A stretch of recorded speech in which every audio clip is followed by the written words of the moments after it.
It's very true, we can change the definition of marriage. Okay, nothing stops us. The question I would put on the table is, do we think that the idea there is no difference, now we're not talking about people, we're talking about relationships. Are same-sex unions really just the same as a union of husband and wife with regard to marriage? Before gay marriage was ever on the horizon, what I went around the country saying is, the ideal for a child is his married mother and father, raising him in a decent, average, good enough marriage. I still think that there is something special about the unions of husbands and wives, and that it is not discrimination to treat different things differently.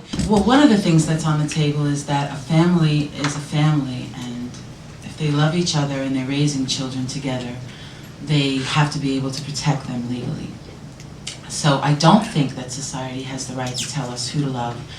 And by virtue of that, I don't think that society has the right to interfere in our protection of that love or that family structure. I also don't agree that children only have mothers and fathers.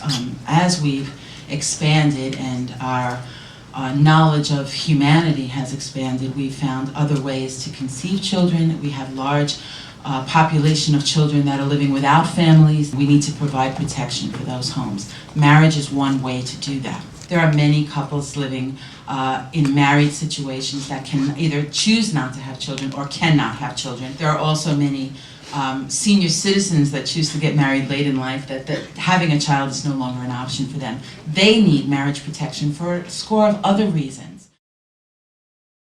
My point with this ad was primarily to help us build an activist organization to fight for what we think is right, and I think it was a successful ad for us. The things that we said, I think, are true. This PSA overall scares me. I'll tell you the truth. I'm the one that's really scared. I'm afraid someone's actually going to see it and believe it.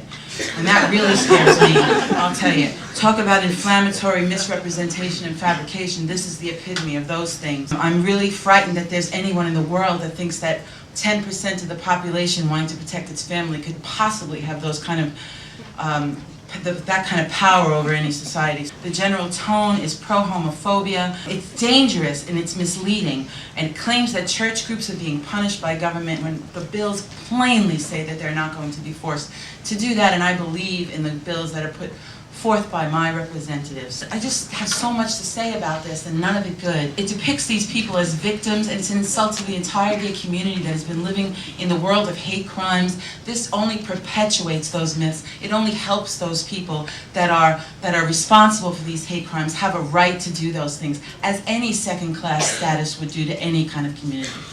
These things happened, okay? It was the tax-exempt status of a religious charity because they refused to, in Ocean Grove, you can look it up, because they refused to permit same-sex ceremonies on their boardwalk pavilion that they permitted weddings on. Oh, that's not okay? true. I know this. The physician, that is what happened. The Ocean Grove synagogue was given a tax bill because they denied the couple the chance to rent their hall that they sell to people to hold their receptions in. It had nothing at all to do with holding the religious ceremony in the synagogue. It had all to do with the commercialization of their space.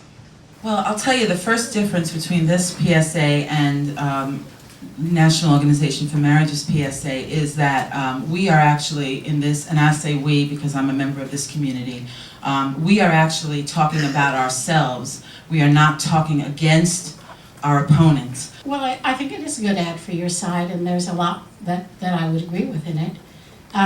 What I think you don't recognize unless you're in the other side, that the no hate label is in itself that's what I mean by delegitimating opposition.